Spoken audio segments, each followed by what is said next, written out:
and I was turning 36. And so I was like, the clock was ticking, right? And I was like, I just don't have an answer yet. And I don't think it's right to bring a child into the world if I don't know that answer. And I also don't want to miss out on the opportunity by not knowing the answer and not acting soon enough.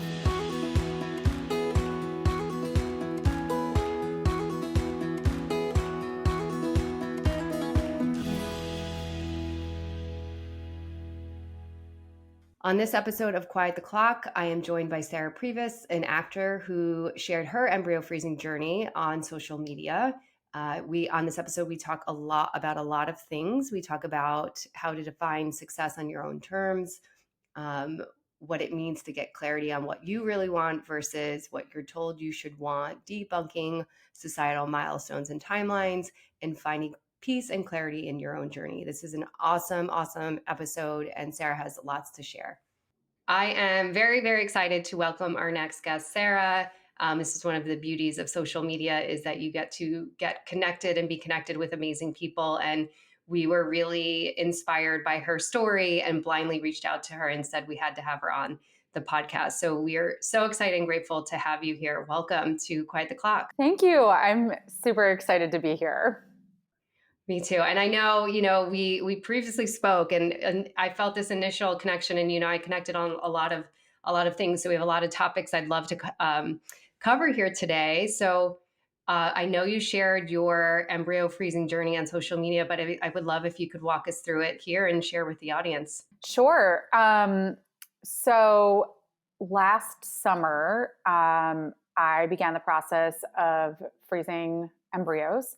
I sort of found out about it because I guess I didn't even realize it was an option. I'd heard a little bit about egg freezing, but again, never really thought too much about it. And, I had mentioned to you, but really learned about this sort of stuff from reality television. I had watched. I know. I'm so glad you mentioned that, because I have that in my notes and I did want to talk about that and I shared with you when I froze, I didn't know anything about it. So I found that so interesting that's and amazing and great, because it means more people are talking about it and openly. That's how you found out about it, was through.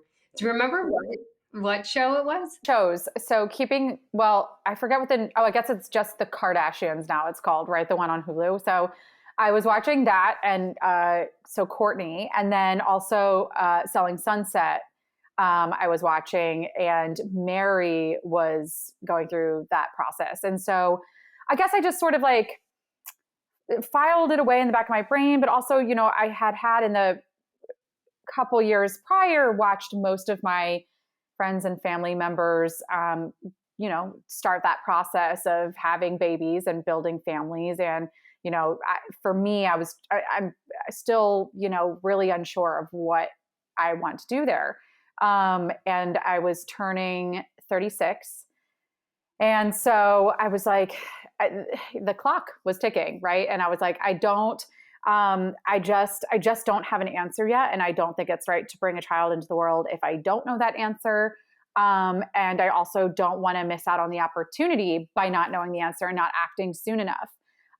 So I, basically started that process of freezing embryos, and actually it happened pretty quickly. It was like, I keep saying process, but honestly, it was really fast. By the time I sort of I did a little research, I called a couple clinics, and, went and got my numbers, and essentially, I think within a month, I decided to go ahead and do it. So it was for me pretty quick. And so and then again, it was all over within, 2 months, essentially. That's really interesting, because I think, for at least my own experience and quite a number of women that I spoke to, which I think is good, because sometimes when you sit in that decision-making process, especially about such a big decision, it can be so agonizing. And for me, it was probably, I don't know, I want to say a year or two of do I do this? Do I not do this? And, I've heard similar, timelines for other women, and then always on the other side of it feeling and this was for me too, I wish I had done it sooner. So I think that's so great that it was a short timeline for you. Yeah. I think part of that is, and I think we talked about this, but obviously your listeners don't know this. Part of that was that I found a clinic that was like willing to basically do an exchange with me where I would document the process in exchange for sort of like a discounted rate on those services. And so it just seemed like too good of an opportunity to pass up. And 100%. And so I didn't know if that, was going to be an open invitation forever. It probably wouldn't be, but you never know. So I sort of was like, this just seems right. Like it seems like a good time. And so, yeah, within a, like I said, like a 2-month period, everything was said and done. And for me, when I started the process and got my numbers, those numbers originally weren't very high. Like it was a bit discouraging. And, fortunately I had a couple of people in my life that I knew who had gone through a similar process. And they were just like, it just takes one, like if we can tell you anything, just don't focus on the numbers, and just go through it and just trust that like what's meant to be will be. And I did, the best that I could with that. And I will say that like, they were right, because there's no, at the end of it, we ended up getting 3 embryos that we froze. And they had been through all of that testing. So they were all viable embryos. We actually know the sex of all of them, which is just wild to me. Wild. Oh my gosh. And yeah, so I was just hoping, I was like, if I could get 2, that would be amazing, because there's, just sort of that like 50-50 chance. But like when and even to that final stage, she was like, okay, I think we can like along the entire way. I was like, I don't know if this is, if I'm going to get any, like, I really had no idea. And then finally, at the end, I felt like maybe we'd get 1. And when she called and said that we did end up having 3, I was just like, okay, I'm done with this. I don't need to do any more. Cause I thought in my head, I'm like, okay, if I only get 1, would I do it again? I don't know the answer. Like, I'll deal with that when it happens. And like, I was just so grateful that I got a number for me. Like, I'm like, this is enough security to quiet the clock. Yeah. Oh my gosh, 100%. And you and I talked about this on our original call, like the numbers can be such a mind fuck, and trying to not sort of get sucked into that, because there is, so much uncertainty about what you're going to get, and you're not going to know until you get that final phone call. And those phone calls, like I remember those phone calls when I was freezing my eggs, like, or when I woke up, like, you're holding your breath to know what the number is. And it can be, there's so much of this process that's mentally and emotionally draining. And that's just, to get hung up on that piece can be part of that. If, it sounds like you had great advice from people in your life, kind of encouraging you not to get stuck on that. Yeah. Yeah. I wanted to back up to a few things. One of the things, as you said earlier, was watching all like your family and friends get married and maybe reach these milestones. And that's like a lot of what we're talking about on here is sort of getting trapped in that comparative piece, and, sort of empowering everyone to kind of own their own journey and their own timeline and not get stuck there. Did you find yourself there as you're watching other people maybe get married, have children? For sure. I think that for me, a lot of my life consisted of checking boxes and not actually asking myself what I wanted. And just sort of, doing what I thought we were supposed to do, right? And graduating, like, and getting that accolade, like achieving things. And, you and I talked about this, but sobriety is a part of my story. I'm sober now. And so I think that getting sober was the first time I was really able to ask myself, what is that you want? What are your goals? What do you want? Not what does everybody else want, or what does everybody else tell you you're supposed to do, but what do you want? And it was actually quite frustrating, because I didn't have an answer to that question for a lot of things.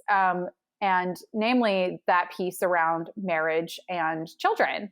I, for so long, just assumed that that's what I wanted. And then when I really asked myself the question, it was actually very difficult to not have an answer because I'm really such a go-getter that it's like, I like having a goal because then I can work towards it. And then again, I can just sort of check that box. We did it. Great. Move on. But not having an answer was so much more difficult because I was like, I can't work towards anything except for clarity. And how do you force clarity? You can't really. Well, it's so intangible, right? And so personal. It's not like graduate college, get the job, like the check boxes, right? There's like, and that's what's so hard. And I want to like pause here to normalize the not knowing because so many people sit in that. And I'm a huge believer in that we're given the check boxes. And, I think really up until college is kind of like it's laid out for you. If that's how you're raised to graduate high school, go to college, then get the job. And then you come out of school and you're like, well, now what? And there, I don't think, hopefully that's shifting, but I don't think there's ever a time, or at least there wasn't for me, where someone was like, well, what do you like? Or what do you enjoy? Or what do you want? And even in my work as a therapist with my clients, so many people are stumped when I'm like, well, what do you actually want? And a lot of people don't know because we've never been given the space to think about it in that way. So then we're like, mostly fully formed adults trying to sort it all out. Yeah, that college to adulthood pipeline is wonky. Like, I don't think we're ever fully prepared to be like starting to do the types of things that we do. Like, there's not as much of a transitional period as you think there is. Or at least your attentions are more focused on, again, just doing what you're supposed to do in order to kind of like survive and like be adulting out there. And so you don't really get a moment to ask yourself those questions. So when I saw everyone around me doing that, it was very difficult because it felt like I was behind. And until I realized I didn't know if that's what I wanted, it just felt like I was underachieving. And so it was very difficult to be happy for people. Like, it really was. And that's like it's such a terrible feeling to sit with. Like, it sucks because you want to be happy for people, but like, you're like, all I'm doing is using you as a marker to determine how I should feel about myself, not like, how am I doing? Like, I'm using you to tell me where I'm supposed to be at in my life. Well, and to your point, if you don't have that clarity on what you want, it's so easy to get stuck in comparison, or it's so easy to think like, well, they have something that I don't, or that, this is something you and I talked about on our original call, was like, you can be defining success by someone else's standards and not your own if you don't have that clarity. And, I think that's really hard to like, I think there's opportunity to hold space for both, to be happy for a friend, especially if you want those things. So like for me, I knew I wanted motherhood. And then when I was watching everybody else, have babies and get pregnant, I was like, very happy for you, but also I'm very sad. And kind of being able to like validate both or hold space for both. I felt shitty because I was like, I don't want to feel shitty and I want to be like genuinely happy for my friend, but it's tough. But like, I feel a lot of peace now. Like, freezing the embryos has given me a lot of peace. It doesn't mean, because I still don't have the answer. So I really still don't know. So like, it's a year later, and I don't know. And so every once in a while that like discomfort pops up where it's like, oh yeah, we still don't know what we're doing with this situation. But for now it's okay because there actually isn't anything to do. So that's You've done it all. Yeah. And that I remember feeling after I froze my eggs, like a sense of relief, like they're there. And I did feel like it did help like quiet the clock and give the space to continue to get the clarity of like, okay, are we going to do this? Do I want to do this? How does this fit in my life or not fit in my life? And I love that. Can you speak more to like the peace part? Because I think for a lot of women, whether they've frozen their eggs or whether they're unsure, I think it can be hard to arrive at that place and stay in that place of peace. Yeah, for sure. I feel, I think at the end of the day, we don't have control over so much. And the more we fight that, the harder it is. But the more you can take the action and then hand over the result, like again, we're like in the efforts business, like not the result business. So I'm starting to realize that like I've done my part here as of the preparations that I can do. Um, the rest, like I'll take a next right action when I'm aware of what that's supposed to be. But for now, there really isn't anything. Like I get to continue having conversations with my partner. I get to continue to like engage in self reflection, or I play with my brother's kids, right? My nieces and nephews, and I'm like, oh, how did that make me feel? What I want is that, and I can be curious about it. But aside from that, like there's nothing to be done. And I think the more that I try to stress again about like forcing an answer, the more stressed I'm going to be. Like it just is sort of like a snowball effect, right? And it's just taken a long time to get here, though. Like there is no real cure for it aside from, I think, like doing general work on myself in learning to surrender. Yeah. And I love everything that you just said there. I think when you're trying to force an answer, one, it never works. I don't think you ever really get the answer. And two, it just creates so much stress and anxiety versus sort of like you're saying, surrendering, being more present in the moment and just letting things kind of unfold as they're meant to be. And I see that, in my own journey in work with my clients, like the second you take the pressure off something, everything kind of reveals itself. Yeah. I mean, I feel like, again, it doesn't mean it doesn't pop up, because I think that's really normal. And when it does, I don't need to feel shame for that feeling either. In fact, I think it's great that I do care like about this answer, right? But yeah, I mean, I think at the end of the day, I really do believe that like what's meant to happen will. And yeah, I mean, anytime I've tried to force, if I can look at my life history, it's full of examples.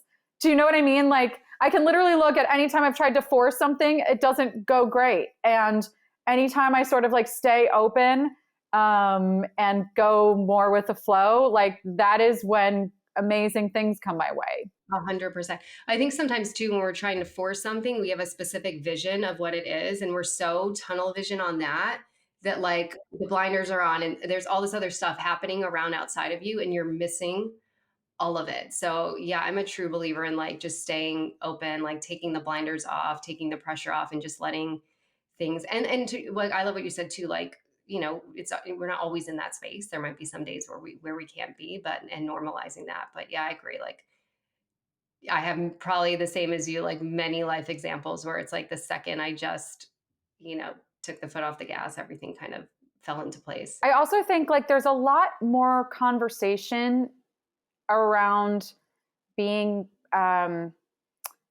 people without kids and like how happy they are. And I'm seeing a lot more of that representation on social media and stuff. And that makes me feel like there might not be a right decision. Like there's no right decision here. And my friend, who I, thought that we were like going to be career women and have our kids at the same time, like all of that stuff, like, or we're not going to have them at all. Who did have a kid. I was talking to her recently and she said, Sarah, like I was kind of about all this stuff. And she said, my life like is full now, sure. But my life was already full. Like it is not fuller. Like there is not a lack of fullness that my life had before, just from someone like on both sides of it. So that also made me feel, again, just like peace on, because I think I have a lot of FOMO. Like that's where it goes, right? It's like I'm gonna miss out on this thing that will catapult my life to a new existence. It's just a different experience. Yeah. And I have a couple things I want to share with you. One being that in talking about taking the pressure off, I think there's always choice, right? There's always choice of like making your life fulfilling, whether that's with children or a partner or not. Like you have that choice of, you know, you can do that, or you can sit in the FOMO, or you can sit in the sadness of it. But right before I met Rob, I was 34, and everyone around me was, getting married and having children. And like there were periods where that was really upsetting, and I got stuck in the comparison. And like I think 3 weeks or a month before I met Rob, I said, you know what? These things might not be meant for me, but whatever my life looks like, I'm going to choose happy. And I think that was like, it changed everything for me. 3 weeks later, Rob walked into my life, but I really believe that. Like if motherhood and partnership were not meant for me, I was still going to choose to have this happy, fulfilled life. And we just had a guest on last week who's 44. She did the egg freezing and was pregnant and had a miscarriage, but she's 44 and she's not a mother. And she's like, my life is amazing. My life is so fulfilled. I'm so happy. Like I know my purpose. I'm clear on that. And so it was awesome to hear her story, and to your point, see other stories where it's like normalizing, like life is not over if you don't have children. Yeah. So I love normalizing all these different paths. That's where, the intention of the podcast is it can look how you choose it to look. Nothing is wrong with you if you're not, married or a mother, and nothing is wrong with you if you are unsure about having children. I know for a lot of my clients, that's one they struggle with. Like, and I'm curious if you've previously, like before, sort of arriving at this place of peace and acceptance, if you had narratives around not knowing, like not having the answer. Because I know I've had clients that feel like something is wrong with them if they don't know, like that we're women and we should be pulled to motherhood, and something is wrong with us. I mean, it doesn't help. Like, I see it's so funny to me because I'll also see, like, I've shared about this on social. So people will comment, well, like, well, then it's obvious you shouldn't have kids because if, because, yeah, they'll be like, it's obvious because you would feel so strongly for having kids. Like, it's all I ever felt since I was born. And it's like, that language is just so unhelpful and untrue. Um, but it's out there. And so, of course, I think before I've gotten to a place of peace, I took on other people's things as my own. And like that defective quality, right? Like there's something wrong with me. I mean, that's popped up in my life like so many times. Like I feel like I grew up thinking there was something wrong with me for many other reasons, right? Like all the kids are better friends with each other than they are with me, or even coming back to our main topic here, it's like when I was getting my numbers, oh, I'm less of a woman because my numbers are lower, right? Like, there's been so many times I felt sort of like defective, or like that, like there's something wrong with me. And, I don't know. And I certainly like the not knowing around not having kids, that feeds that as well. Again, I'm just so appreciative, I think, for other people telling their stories, because it helps me realize that like I'm not alone. Like for every, like, I'm not terminally unique, where none of us are. There's always going to be someone else. Like we like to think we are, but truly, like there, and thank goodness that there's other people who have had the feelings that we've had and the journeys that we've had. Yeah, so I'm just very grateful, I think, at this point for people who to have shared their stories, and that's why I like to share mine, because like there's no bad or good, there's no wrong or right. There's just an individual experience. Yeah, and it's so powerful. And, thank you for sharing your journey. And that's why we're here today. And a lot of guests that I have had on, who have shared their stories, they get amazing feedback from women just thanking them, because it normalized this experience. And I think without these conversations, or without people being willing to share their stories, you can get in that space of like, I'm behind, I'm running out of time, something is wrong with me. But one of the guests had said, and it's actually this woman I was just telling you about, Sharni. She said, Disney lied to us, right? It's not the fairy tale, and not every, it's this, I think it's it's socialized and internalized in us. It's like, that's the way it goes. The same as it's like high school, college, job, marriage, babies. And then everybody's path looks like that. And like more times than not, it does not look like that. And I think that these are the conversations that help shed light on that. Like a lot of women don't get married in their, well, I do want to get on the relationship piece because you and I have this in common. But a lot of women, it's not a straight path. Like it's curvy, it's windy, it's not linear, and there's nothing wrong with that. Yeah. And frankly, my life has gotten better every year. Like they also tell us like the older we get, we should be like scared we're going to shrivel up and die. Like I don't even know, right? But I personally feel so much more confident, beautiful, successful, smart, capable, like all of those things. Like every year that I get older, I feel more of that. And so it is the opposite of what I have been told, right? Like, honestly, physically, I am stronger. I've been training a lot this past year. Like I am the strongest I've ever been, and also the oldest I've ever been. So like, I really, I think just going through all of this myself, like I just have never been happier. Like I know myself more, like, and so if there's ever going to be a place of knowing or feeling more secure and making a decision around motherhood, like I'm so grateful I gave myself time to figure it out because I'm knowing myself better every year. Oh my gosh, that is like the best message ever. And I couldn't agree more. And I think for myself and my journey, it's like it all makes sense now. Like if I had met Rob any earlier than 34, I don't think I would have been ready for that relationship. I think I was totally meant to be a mother later because I'm a better version of myself. I'm a more patient version of myself. So I love that message that there is value in age, right? That there is no like, we're not shriveling up and like, We don't depreciate in value, okay? we're not cars. We're not cars. No, I love that because it's such a helpful reminder that we get better with age. We don't just because we're, a little bit old, we're wiser. We're wiser. And I think there's so much great content out there now about, the value of meeting somebody later because, hopefully you're more clear on what you want, who you are, what you want out of a partner, what you value. So yeah, I think looking at age as like, an asset instead of, something bad. Yeah.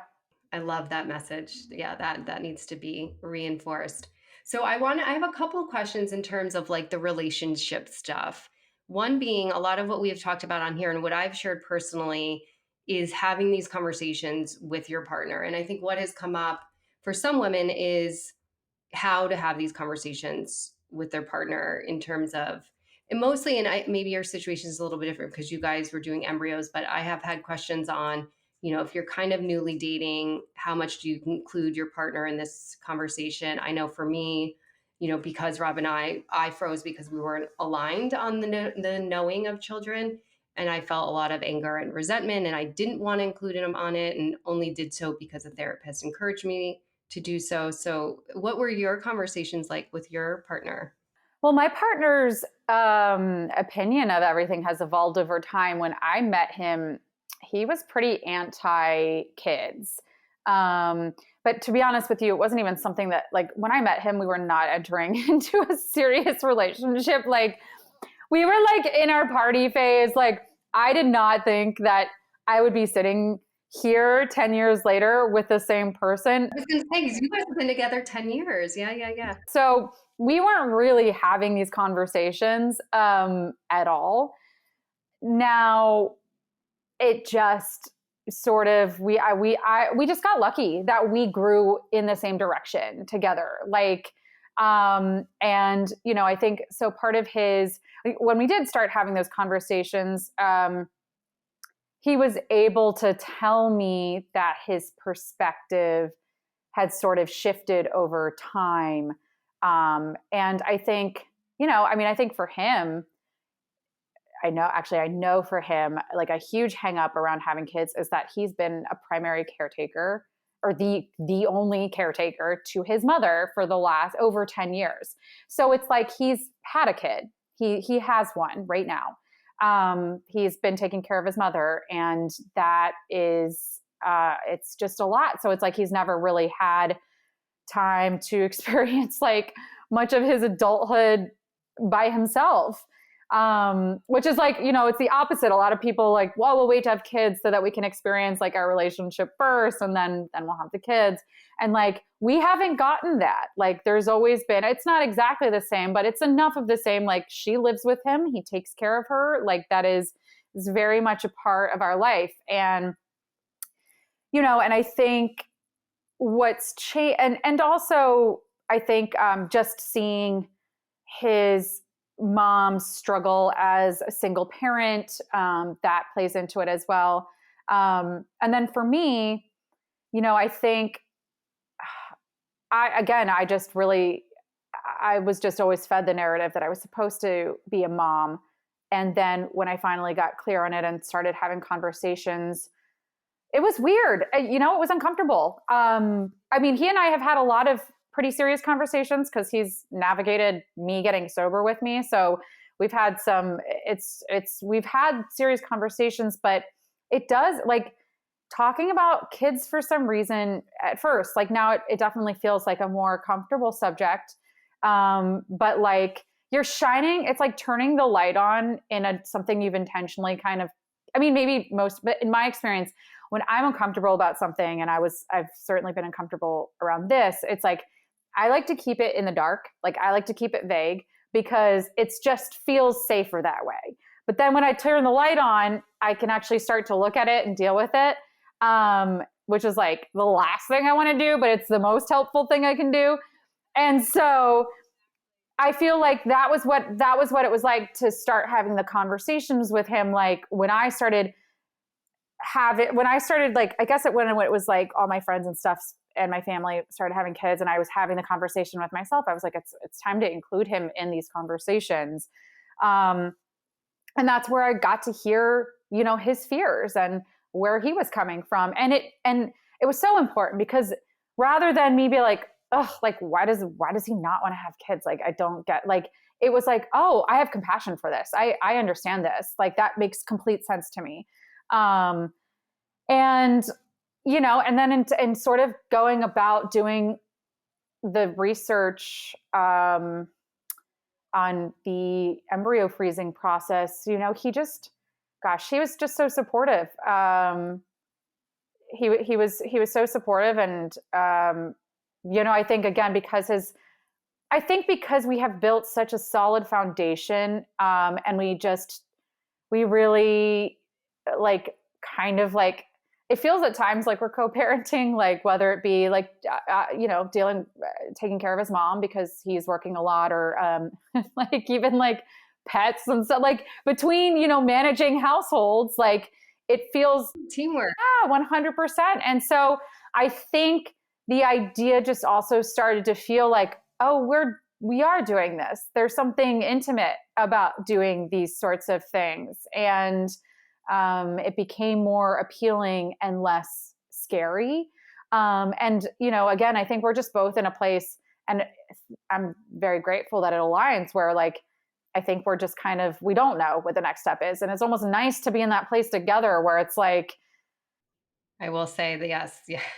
Because when you're not, it's not like one person feels so different than the other. Like, we've sort of arrived at this, we don't know place together. And so taking the preparations to freeze the embryos, like, it made sense.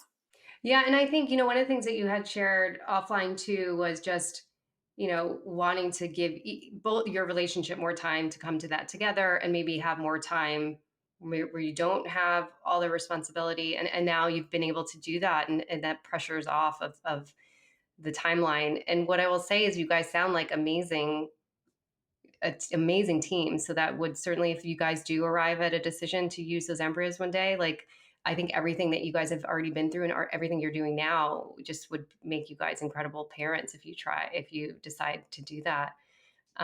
So that's amazing. And I agree with you. Those conversations can be really uncomfortable, but when you get them out of the dark and you start having them more, it's like this weight is just off of you. It's, and I remember, like, avoiding it and giving myself a timeline to bring it up and then punting that. And it was just the agony of that was so hard versus like just do it, have it. And like once it's out in the open, it feels so, so much better. I think anything, especially related to these topics, like, it's so much harder in isolation. And whether it's like you're talking to your partner about it or you're talking to a friend that's like been through or done it, it always, I think, has always felt better. Well, and also like you're just prolonging the inevitable at the end of the day. Like you have to deal with the reality of whatever it is sooner, right? So it's like, wouldn't you rather know that you're on polar opposite ends of the spectrum and then figure out what would need to, like I have to remind myself of that sometimes. I'm like, because like, I've been in a place too where it's like I'll just like I'll leave bills unopened on the counter, and it's like, well, wouldn't you rather just like know where you're at? It's gonna be there. Yeah. Yeah, it's so funny that when you were sharing about like turning the light on it, I always, and I've worked on this too, like the relationship with finances, like it made me think of that because I would avoid that because that felt so scary and that felt so overwhelming and like it was just better not to look where it made it so much worse. And the second that I like sat down and would look at it, and anything finances, these hard conversations, it just felt so much better. Yeah, it's very similar. I was thinking about the finance piece as well, but it really like it applies to anything. Oh, absolutely. Well, one of the other things that I wanted to mention, because I think it's important, and you and I share this in common, is when we're talking about the supposed tos and the milestones and like the ways to do things, you and I are both in these long committed relationships, and neither of us are married. And I think sometimes marriage is one of those is those milestones and the marker of success or a successful relationship. So I do love that we share that in common because I would say, and I would say for you too, like we have healthy and successful relationships. I mean, it kind of just makes me laugh because I've really I continue to ask myself, I'm like, are you just telling yourself that you don't want marriage because you haven't been like I've gone through that like jungle gym in my head, like, are you just creating this defense mechanism? But I'm like, no, you actually don't really care about getting married. Like, again, it's so easy to take on other people's narratives. Like, I feel like people have told me that, like, oh, well, you would want him to, and I'm like, I'm at a place right now where I'm like, if he proposed, I probably would say yeah. I mean, I would say yes because that would be clear that then that's something that he wanted. But like, it's not something, or like, but again, I feel like he would probably talk to me about it first at some level because, it's I don't know. I don't, and I think again, growing up, I would have assumed that I would be married. But I really truly believe I am in a much healthier relationship than most of the people around me. And it's I don't feel the need to like put a ring on it or a marriage license or any of that stuff. Like, again, is it off the table? No, I'm not like anti marriage. I think I'm just at a place where it hasn't felt like it needs to be a part of our story yet. And I know for him, he has these ideas of he would want to be in a certain place before he like financially and career wise before he would want to take on marriage. And I respect that. Like that's fine with me. But he also knows that like I don't need those things to be in a marriage. I just also am like, I've always been very independent. I've also I think again, him and I have examples of my parents were married. It didn't necessarily mean that that relationship was healthy. Um, Same, his mom's been married, but most of her life she was a single parent. And um, I think I would rather put the work in on my relationship rather than the work on planning a wedding.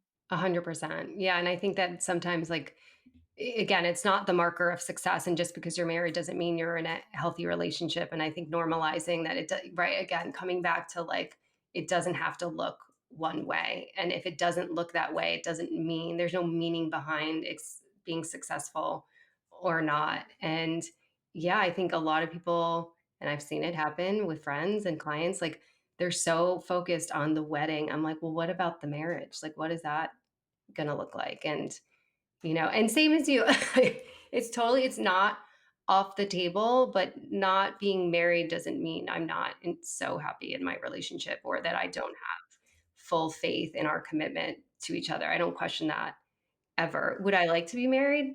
Yeah, sure, but it doesn't take away from what we have. I feel like this is something that people have opinions on. Like, Yes, I was thinking that too as you. so like even my mom makes me laugh because she'll be like, I don't know what to call you guys. Like, I'm like, is that is that really what the problem is here? Like, you don't know what to call us to your friends? Like, but I also get that. Like, I feel like boyfriend doesn't honor. So I say partner, but then that's confusing for people because I guess they assume that like it might be a woman or something.